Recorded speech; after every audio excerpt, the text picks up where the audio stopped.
Okay, guys, for the under cabinet lighting here, we just need to have Romex stubbed out anywhere underneath here at 56 inches. And then I can just run low voltage up the back. There's room behind there. And then you can put the switch to turn these on anywhere in here. 56 inches, anywhere here. And on the, and this wall here, same thing, just stubbed out anywhere under this cabinet. This cabinet's 6 inches off that window.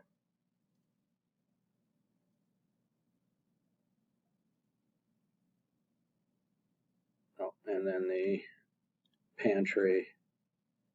So you have, I would just stub out electrical at the top of this cabinet within 3 inches of the very top.